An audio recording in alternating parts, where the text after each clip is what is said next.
जय गुरु जी, संगत जी, गुरुआय, शिव जी सदा सहाय। ओम नमः शिवाय। गुरु जी सदा सहाय। गुरु जी लख लख करोड़ करोड़ शुक्राना ताड़ा जिहड़ा सेवा बख्शी हुई है, सेवा मनु बख्शी रखना, अपने चरण कमल दे नाल जोड़ी रखना। जय गुरु जी।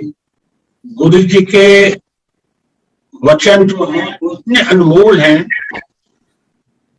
कि जिनके बारे में व्याख्यान देने की हमें जरूरत ही नहीं है। वो आत्मा तक, अंतर आत्मा तक बच जाते हैं।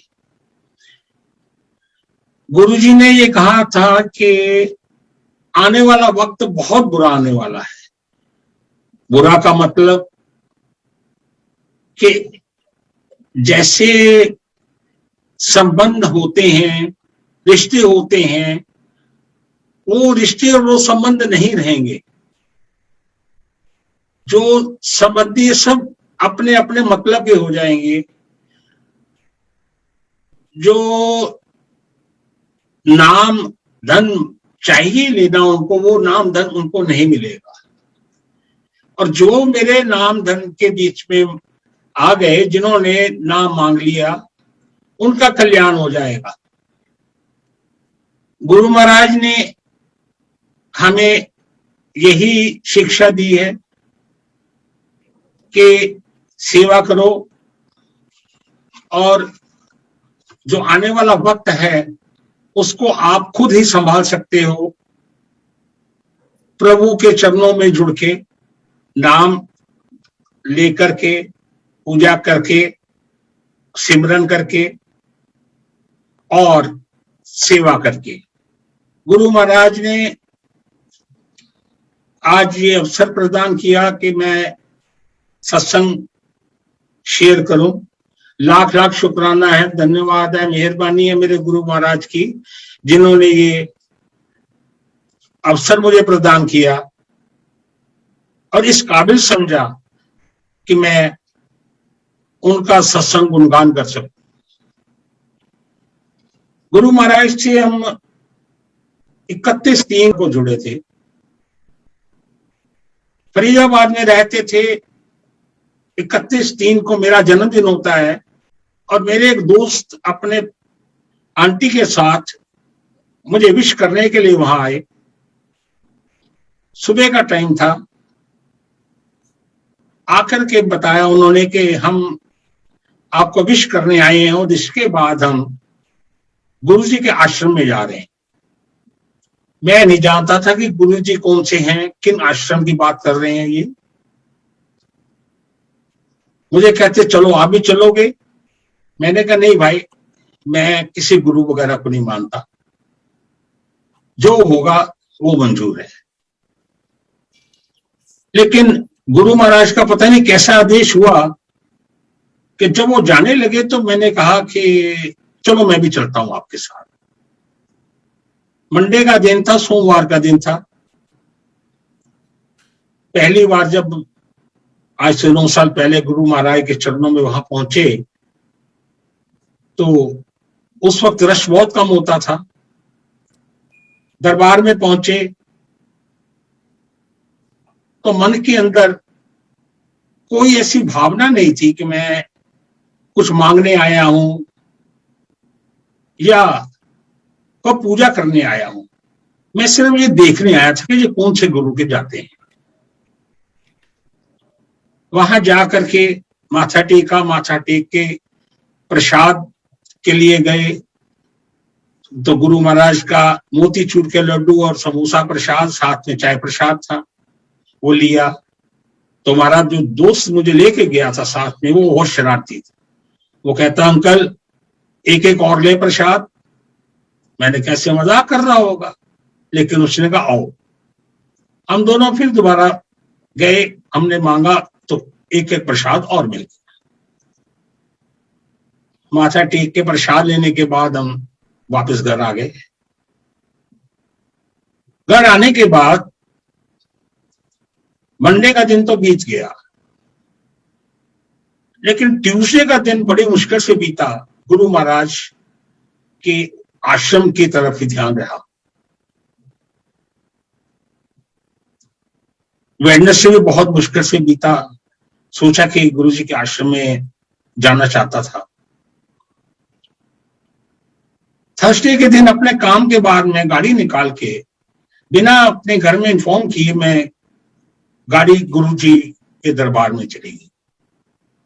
वहां पर माथा टेक के गुरुजी के दर्शन करने के बाद, लंगर प्रसाद के बाद रात को जब घर आया तो आंटी ने पूछा कि आप कहाँ गए थे? तो मैंने कहा गुरुजी के गया था। उन्होंने कहा बता देना था। मैंने कहा मोबाइल स्विच ऑफ करना पड़ता है, वहां पे अलाउड नहीं। नेक्स्ट डे फिर अपने काम पे गए। काम पे ऑफिस के बाद फ्राइडे को फिर सेम पोजीशन। घर जाने के लिए गाड़ी मुड़ी तो गाड़ी गुरुजी के आश्रम की तरफ मुड़ गई। फिर वही रात को लंगर प्रसाद लेके घर आया। फिर मैडम ने पूछा कि आप कहाँ गए थे? बताया। सैटरडे को सेम ऑफिस गए। ऑफिस के बाद फिर गुरुजी के आश्रम की तरफ गाड़ी चली गई।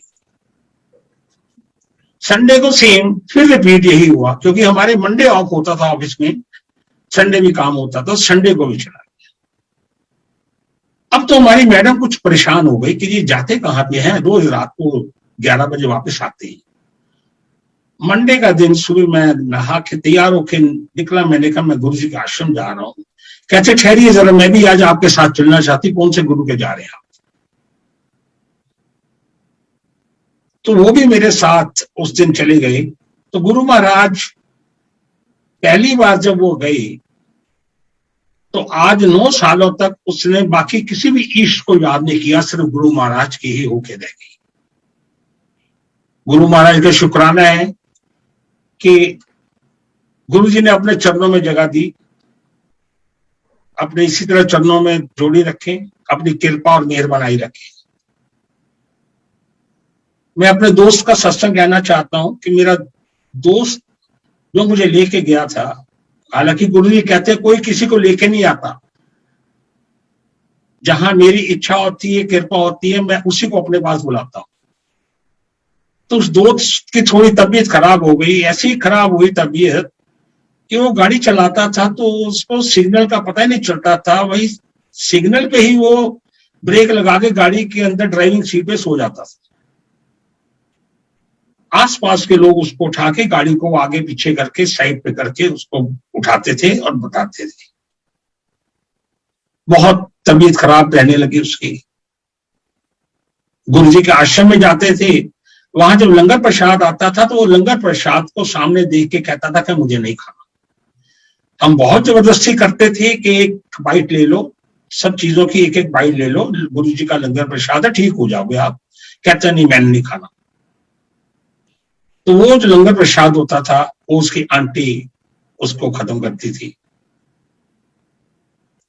धीरे धीरे गुरु महाराज ने अपनी मेहर की, कृपा की और ऐसी पोजीशन में से उनको निकाल करके बिल्कुल ठीक कर दिया। गुरु महाराज ने बहुत मेहर की हमारे उस मित्र के ऊपर, जो हमें पहली बार गुरु महाराज के दरबार में लेके गए थे। फरीदाबाद में रहते थे। फरीदाबाद में रोजाना ही सत्संग होते थे। मैं अपने काम पे निकल जाता था, मैडम सत्संग पे चली जाती थी। तो गुरु महाराज की मेहर रही, कृपा रही। अपने आश्रम में गुरु जी अपने चरणों में बुलाते रहे, सत्संग में बुलाते रहे। 2015 में मुझे हार्ट की प्रॉब्लम हुई। 2015 में मुझे सुबह 4 बजे के करीब हार्ट में पेन हुई। तो मैंने अपने लॉन में चक्कर लगाए, देखा शायद कुछ वॉक करने से ठीक हो जाए, लेकिन आराम नहीं आया। आखिर हार के 5-5:30 बजे आंटी को उठाया। मैंने कहा मेरे बैक पेन हो रही है, फ्रंट पेन हो रही है, लेफ्ट आर्म पेन हो रही है, मुझे कुछ अजीब सा लग रहा है, I am not feeling better. तो आंटी ने अदरक वाली चाय बनाई, अदरक वाली चाय पी। तो उसके बाद फिर हमने बाहर लॉन में चक्कर लगाए, लेकिन आराम नहीं आया। 1 घंटे बाद 6:30 से 7 बजे तक मैंने फिर सोचा कि वार्न की टेबलेट लेता हूँ, शायद वावरन पेन किलर से आराम आ जाए। वावरन पेन किलर ले ली, लेकिन 1 घंटे तक, 8 बजे तक उससे भी आराम नहीं आया, पेन सेम की सेम रही। तो मैंने बिना मैं आंटी को बताए हुए गाड़ी निकाली पोर्च में से और मैं हॉस्पिटल ले गया। एक हॉस्पिटल में गया, वहां पे उन्होंने कहा जी ईसीजी तो है, लेकिन हमारे जो डॉक्टर हैं रिपोर्ट देने वाले वो नहीं। मैंने गाड़ी दूसरे हॉस्पिटल में लेके गया, वो कहते हैं जी हमारी ईसीजी खराब है। तीसरे हॉस्पिटल में गया, वहां पे कहते हैं हाँ जी ईसीजी ठीक है, पाइए। मुझे लौटाया, कहते जी पेशेंट कौन है? मैंने कहा जी मैं ही। तो वो डॉक्टर हैरानी से देखने लगे, मुझे लटा लिया।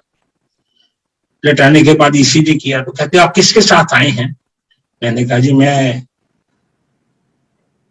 गुरु महाराज के साथ हैं। नहीं, कहते कहाँ पे हैं वो? मैंने कहा वो मेरे पास ही बैठे हुए हैं, नजदीक बिल्कुल मेरे पास है। कहते नहीं आप मजाक कर रहे हैं, आप बताइए किसके साथ आए? मैंने कहा कि मैं गाड़ी चला के आया हूँ, गुरु महाराज मेरे साथ है। वो विश्वास नहीं किया, कहते आपको मेजर हार्ट अटैक आया हुआ है और ये कंटिन्यू सुबह 4 बजे से आपको चल रहा है और आप इसको लाइटली ले रहे हैं। हम आपको यहां से जाने नहीं देंगे, व्हील चेयर में लेके जाएंगे एम्बुलेंस तक, एम्बुलेंस में बैठा के आपको हॉस्पिटल में लेके जाएंगे जहां आपकी एंजियोग्राफी होगी और उसका ट्रीटमेंट होगा। मैंने कहा भाई मुझसे आप पेमेंट लो और मुझे जाने दो, मुझे कुछ नहीं होगा। अपने रिस्क के ऊपर उनसे लिखवा करके मैंने साइन किए और मैं वहां से निकल के आया और आंटी को मोबाइल किया कि मैं ऐसी तबीयत कुछ ठीक नहीं थी तो हॉस्पिटल आया हूं। तो उन्होंने मुझे ऐसे डरा दिया, तो आप रेडी होकर बाहर निकल आओ, तो हम हॉस्पिटल जाते हैं। हम हॉस्पिटल में गए तो डॉक्टर ने कहा कि आप बहुत ज्यादा अपने आप को पहलवान समझते हो, जो आपको सुबह 4 बजे से हार्ट अटैक आया हुआ है और आपने अभी तक उसको टॉलरेट करते जा रहे। एंजियोग्राफी की तो मालूम चला कि आर्टरी ब्लॉक है और मेरा हार्ट जो था वो डैमेज होके 35% रह गया था, 65% मेरा हार्ट डैमेज हो चुका था। ये गुरु महाराज थे जो खुद ही मुझे चला रहे थे, लेके जा रहे थे, ये उन्हीं की कृपा थी। गुरु महाराज ने बिल्कुल ठीक कर दिया, अपनी मेहर की। उसके कुछ महीने के बाद आंटी को थोड़ी प्रॉब्लम हुई गॉल ब्लैडर की, तो गॉल ब्लैडर की प्रॉब्लम हुई तो उनका ऑपरेशन हुआ, उनका गॉल ब्लैडर रिमूव किया गया। तो ड्यूरिंग दिस प्रॉब्लम बच्चे मेरे बॉम्बे में थे, बेटी मेरी बॉम्बे में थी, बेटा मेरा बॉम्बे में था, दोनों वहीं पे जॉब करते थे। बेटी की मैरिज भी बॉम्बे में हुई थी, उनको आना पड़ता था। जब मैं बीमार हुआ तो भागे भागे दोनों आए, यहाँ पहुंचे। जब मैडम बीमार हुई, गॉल ब्लैडर की प्रॉब्लम हुई, तो वो दोनों भागे भागे आए। अल्टीमेटली आकर के उन्होंने कहा कि अब आप हमारे पास बॉम्बे में आ जाओ, यहाँ पे छोड़ो। मैं अपने उसी दोस्त के साथ गाड़ियों का काम करता था, हम पुरानी गाड़ियों को खरीदते थी, फर्बिश करके उनको नई बना के बेचते थे। हमने काम को खत्म किया, बंद किया और बच्चे हमें मुंबई ले गए। मुंबई के नाम के ऊपर ही मेरी आंटी रोने लगी, कहती कि यहाँ आश्रम, सत्संग, गुरु महाराज का स्थान ये छोड़ करके मैं तो बॉम्बे नहीं जाऊंगी। मैंने कहा जो गुरु जी का आदेश है, जो भी गुरु जी का हुक्म है, इसलिए हमें बॉम्बे जाना ही है। हमें नहीं मालूम था कि बॉम्बे में भी गुरु महाराज का मंदिर है। हम बॉम्बे में चले गए। बॉम्बे पहुंचने पर हमें पता चला कि कांदीवली में गुरु महाराज का आश्रम है। बहुत आनंद आया, वहां गुरु महाराज ने अपने चरणों से जोड़ दिया, हमें सेवा बख्श दी। वहां रोजाना का ही हमारा गुरु महाराज ने नियम बना दिया, नित्यनेम हो गया कि सुबह जाना है और सारा दिन सेवा करने के बाद शाम को आना है। वहां पे कभी जोड़ा सेवा मिल जाती थी, कभी जल प्रसाद सेवा हो जाती थी, कभी दरबार सेवा हो जाती थी, कभी रात को मंदिर से फोन आ जाता था कि कल के लंगर के लिए सुबह सब्जी मंडी में जाके सारी ये सब्जी लेके जाइए, लेके आनी है, आपको मैसेज भेजने हैं। बहुत कृपा थी मेरे गुरु महाराज की, इतनी कृपा थी कि इस काबिल, इस लायक समझा सेवा बख्शी हुई थी। जिंदगी बड़े आराम से गुजर रही थी, कोई दिक्कत नहीं थी।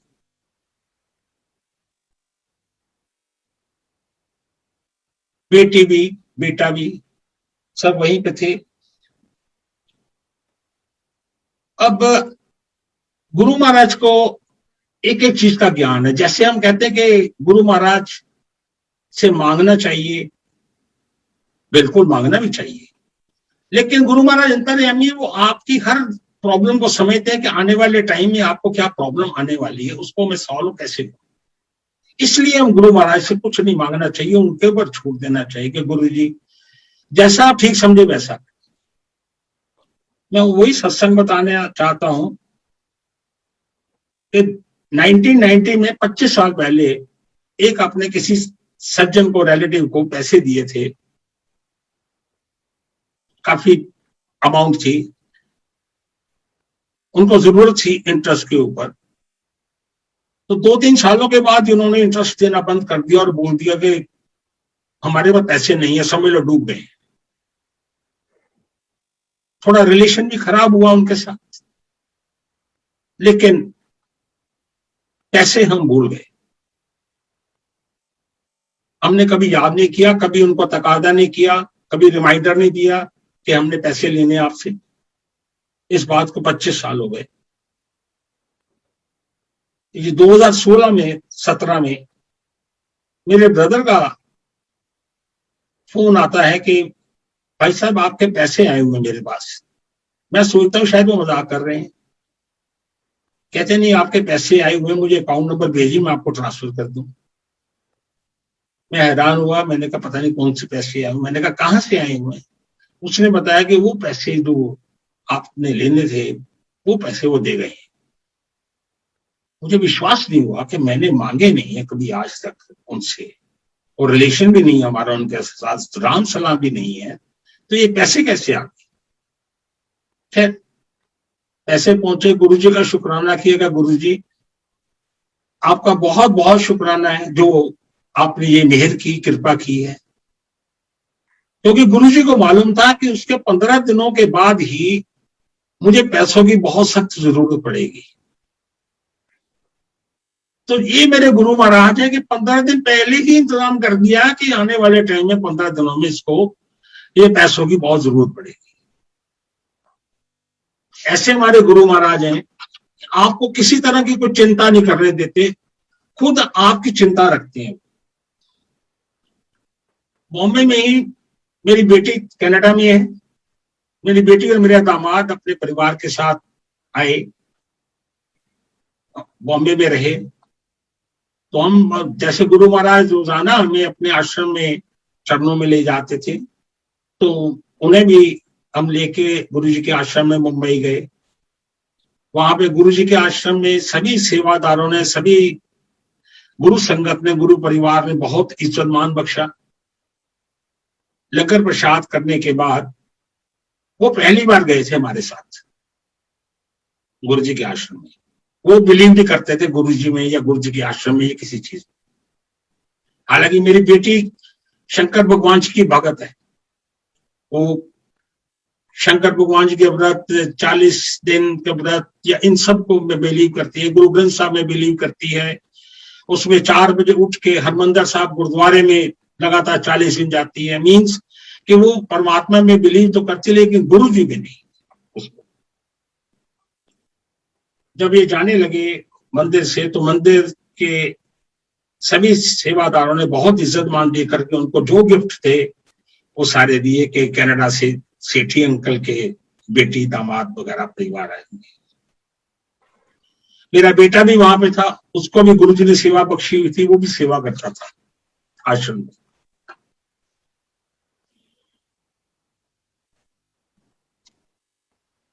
वो वही मंदिर में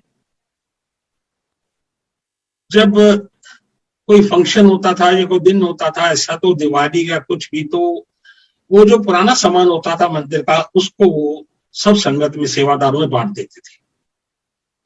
जब मैं फरीदाबाद में था तो मेरे मंदिर में जोत जल रही थी, तो जोत जला के मैं अपने काम पे चला गया, तो एक बंदर अंदर आया, अंदर आके उसने जोत को उठा दिया, तो मंदिर में आग लग गई। वो आग लगने से अंदर जो स्वरूप वगैरह सब जल गए, काफी नुकसान हो गया। मेरी जोत जो थी वो भी जल गई, खराब हो गई। तो मैं सोच रहा था कि अब बॉम्बे आने के बाद कि मुझे जाके बाजार में एक चांदी की जोत लेके आनी है, क्योंकि पहली जोत तो मेरी फरीदाबाद में जल गई, खराब हो गई, अब मुझे नई जोत लानी। तो बॉम्बे मंदिर में जब कोई भी फंक्शन होता था वो बांटते हैं, तो अंकल सबको कुछ ना कुछ बांट रहे थे। तो जब मेरा नंबर आया तो कहते सेठी अंकल आपको कुछ नहीं दिया। तो आंटी को बोलते, आंटी अंदर से गुरु जी की जो जलाते हैं आरती की वो वाले लिया। गुरु जी की जोत लेके आए और मुझे कहते ये जोत आप चांदी की रख लीजिए, ये गुरु जी की। कि गुरु जी इतने मेहरबान है कि मैं जाने का बाजार में सोच रहा हूँ, जोत खरीदने का सोच रहा हूँ, और गुरु जी सुन रहे हैं कि तुझे कहीं जाने की जरूरत नहीं है, मैं तुझे देता हूं। जोत उन्होंने दे दी। इस तरह से टाइम गुजरता गया। 2017 में मेरी बेटी की जॉब जो है वो गुड़गांव में लग गई। मेरा बेटा गुरुजी ने कनाडा भेज दिया। पहले बेटी और दामाद वहां पे थे, बेटे को भी वहां भेज दिया। वहां उन्होंने कृपा करके, अपनी मेहर करके government job they the health ministry में। आशीर्वाद दिया उन्होंने। लाख लाख शुक्राना मेरे गुरु महाराज का।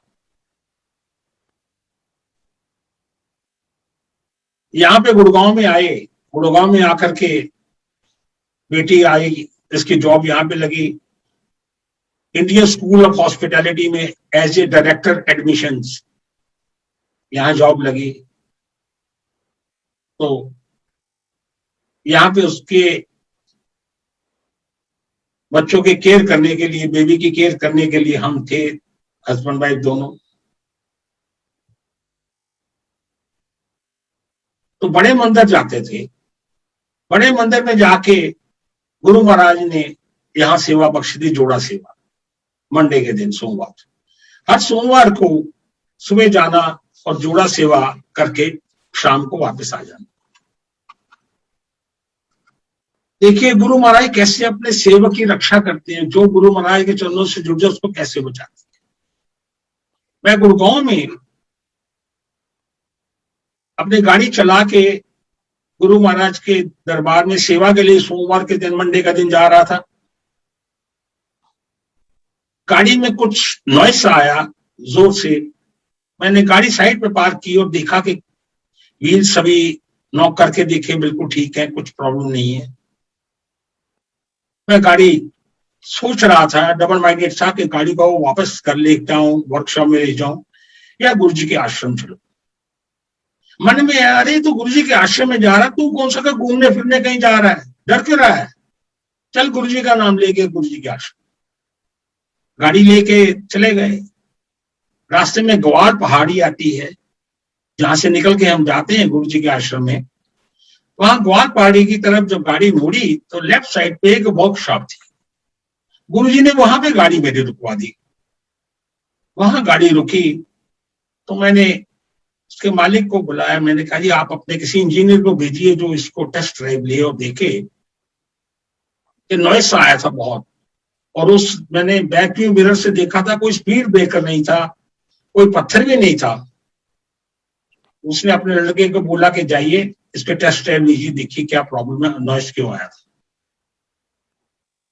वो लड़का जैसे ही गाड़ी में बैठा टेस्ट ड्राइव लेने के लिए, लेफ्ट साइड का फ्रंट का जो व्हील है वो निकल के बाहर चला गया। आप समझ सकते हैं कि गुरु महाराज ने 60-70 की स्पीड में मैं गाड़ी लेके आ रहा हूं, मुझे कैसे बचाया। वो वर्कशॉप वाला कहता है कि आपका तो ये दूसरा जन्म हुआ है, ये व्हील तो बाहर निकल जाता और आप हाईवे पे थे फरीदाबाद रोड के ऊपर, जहां गाड़ियां बहुत स्पीड से निकलती है। तो ऐसे ये गुरु महाराज हैं जो अपने सेवक का बाल भी बांका नहीं होने देते,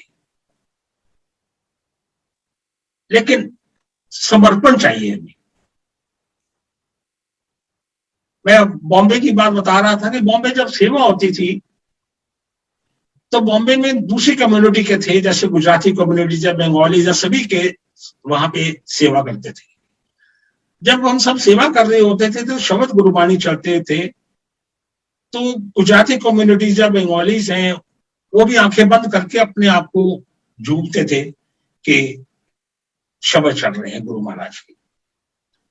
बट बीइंग ए पंजाबी हमें भी समझ कुछ आते थे, क्योंकि गुरबानी के शब्द ऐसे हैं कि जितना भी बड़ा ज्ञानी से ज्ञानी हो, इतनी डेप्थ है, इतनी गहराई है उन शब्दों में कि पूरा समझ किसी को भी नहीं आ सकता। मैं तो पास हूं, मैं तो किसी काबिल ही नहीं कि मैं समझ सकता। लेकिन जब गुरु जी से आज्ञा लेने गए तो मैंने गुरु जी को कहा, गुरु जी कुछ ऐसी कृपा करो कि ये जो लोग गुजराती, बंगाली या दूसरी कम्युनिटीज के हैं, पंजाबी नहीं है, इनको भी आपके जो गुरुबानी के शब्द समझ आ जाए। तो गुरु जी हंस रहे थे। मैं रात को घर आया तो रात को उठ के बैठ गया, देखा कि गुरु जी क्या हंस रहे हैं। वो कह रहे देखो। मैंने कहा गुरु जी मैं क्या देखूं, मुझे कंप्यूटर चलाना आता नहीं है, मुझे एबीसी का नॉलेज नहीं, मैं क्या देखूं। इसी तरह नेक्स्ट डे फिर आश्रम में गए, सेवा के बाद आए, रात को आज्ञा ली तो फिर गुरु जी हंस रहे थे। फिर रात को गुरु जी आए, गुरु जी ने ये कहा कि देखो। मैंने सेम जवाब दिया। मैंने कहा गुरु जी मैं क्या देखूं, मुझ में तो अकल नहीं है, बुद्धि नहीं है, मैं कुछ नहीं देख सकता। इसी तरह 6-7 दिन बीत गए। अल्टीमेटली 6-7 दिनों के बाद एक वेबसाइट पे मुझे गुरबानी के शब्द का ट्रांसलेशन इंग्लिश में दिखाई दे। मैंने शुक्राना किया गुरु जी का, और 2016 की बात है ये, 17 की, मैंने उसको वहां पे ट्रांसलेशन की। फिर हिंदी का था कि भी लोगों को हिंदी भी समझ आनी चाहिए इसकी। फिर गुरु महाराज से प्रार्थना की, गुरु जी मेहर करो, कृपा करो, गुरु जी सद्बुद्धि बख्शो कि मैं इनकी ट्रांसलेशन हिंदी में करके संगत तक पहुंचा सकूं। तो गुरु जी की मेहर हुई, कृपा हुई, आशीर्वाद हुआ, तो ट्रांसलेशन करके तब से गुरु महाराज के शब्द गुरबानी के ट्रांसलेशन हिंदी और इंग्लिश में करके भेजनी शुरू की। गुरु जी की ऐसी मेहर होती है कि गुरु जी आपको क्या, आपके परिवार को भी किसी को कुछ नहीं होने देते। दिवाली के ऊपर लाइट्स लगी होती है घर में, बाहर बालकनी में आप खड़े हैं, मैं मोबाइल पे बातें कर रहा हूं, मेरी 2 साल की 2-3 नीचे वहीं पे मेरे साथ खेल रही है फ्लोर पे। मुझे नहीं मालूम चला कि वायर, नेक्ड वायर थी एक, उसने उस वायर को पकड़ के अपने मुंह में डाल लिया और झटके से फेंक दिया। गुरु महाराज ने उसको कुछ भी नहीं होने दिया, नेक्ड वायर उसके मुंह में डाली। कैसे रक्षा करते हैं आपकी या आपके परिवार की, ये गुरु महाराज है, हमारी रक्षा करने वाले। मुझे अपनी टांगों में दर्द होता था, सेवा बख्शी थी गुरु जी ने, रोज के 1, 2, 3 जैसे उनका हुक्म होता था, सत्संग होते थे, उसमें सेवा बख्शते थे। कोविड हो गया तो मैं टांगों का अपना दिखाना चाहता था डॉक्टर को, लेकिन ड्यू टू कोविड कुछ वहम पड़ा कि हॉस्पिटल में अगर कहीं पर भी जाएंगे तो कोविड ना हो, तो मैं हॉस्पिटल नहीं गया। इसको टाइम बीत गया। 1.5 साल के बाद जब कोविड थोड़ा कम हुआ, फरवरी 10 तारीख को, तो मैं डॉक्टर के पास गया, चेक करवाया। डॉक्टर ने कहा कि आपके ऑइंटमेंट देता हूं और आपको पेन किलर देता हूं जिससे आपको आराम आ जाए। 1 वीक लेने के बाद आराम नहीं आया तो दूसरे डॉक्टर के पास गए। उन्होंने कहा कि आपके एक्सरे करने पड़ेंगे। एक्सरे किए, 3 एक्सरे किए, कहते हैं आपके थाइस में, लेग्स के बीच में स्पॉट दिखाई दे रहे हैं, हो सकता है ये आर्टरीज ब्लॉक हो और ब्लॉकेट को रिलीज करने के लिए स्टंट डालना पड़ सकता है, but we are not confirm, हमें पक्का नहीं है ये बेटर होगा कि हम एमआरआई करा दें। उन्होंने एमआरआई कराई। एमआरआई कराने के बाद एमआरआई जब मेरी हो रही थी, तो जब एमआरआई के मशीन में मुझे डाला हुआ था, तो मुझे ऐसा लग रहा था जैसे बड़े मंदिर के गुरु महाराज के पूजा स्थान वाली जो गुफा बनी हुई है उसके अंदर मुझे डाला हुआ। एमआरआई हो गई, उसकी रिपोर्ट आई कि प्रोस्टेट कैंसर है। और प्रोस्टेट कैंसर भी लेग्स में, थाइज में, स्पाइनल कॉर्ड, आर्म्स में, लंग्स में और बोन्स को इफेक्ट कर रहा है, और ये 4th स्टेज का है।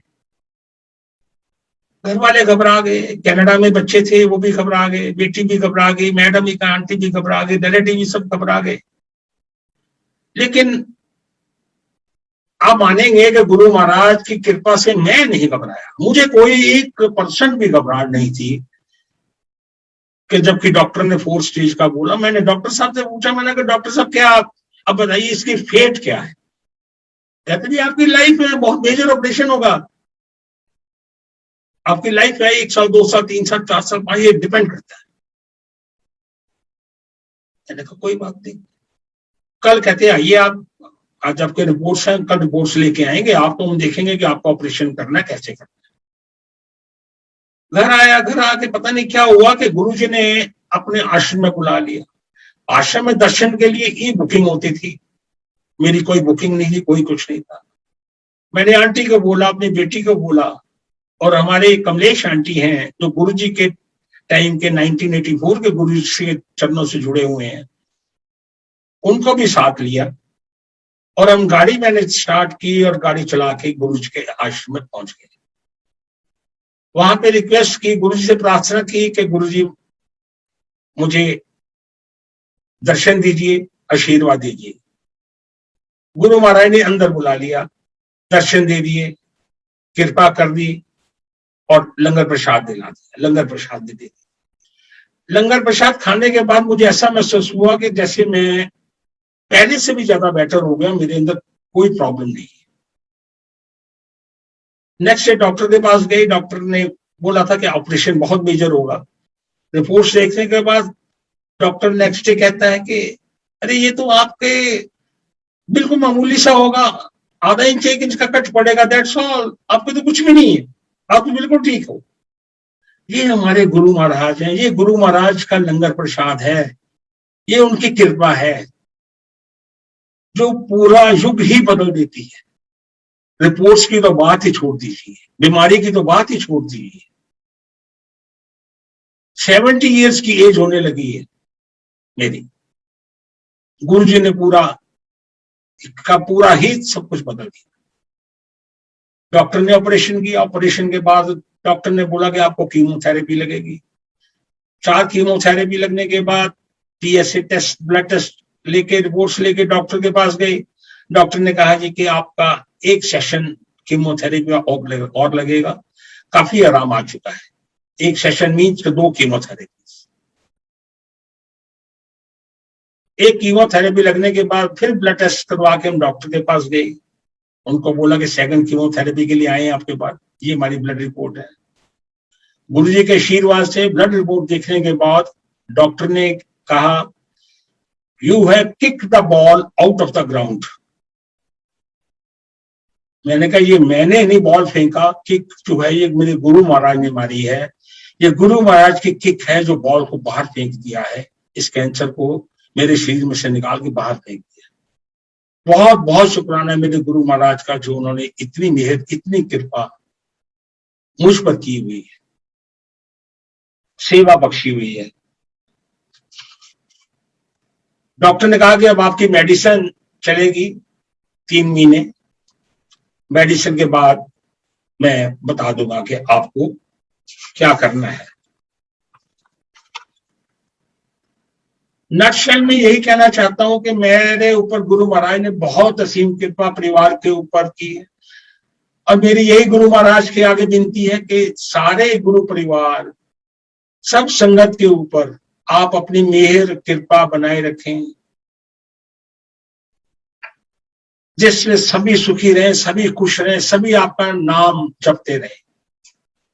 सबको नाम धन बख्शिए, सबको सद्बुद्धि बख्शिए, निरोगी काया बख्शिए, अपनी मेहर कीजिए और सेवा बख्शिए।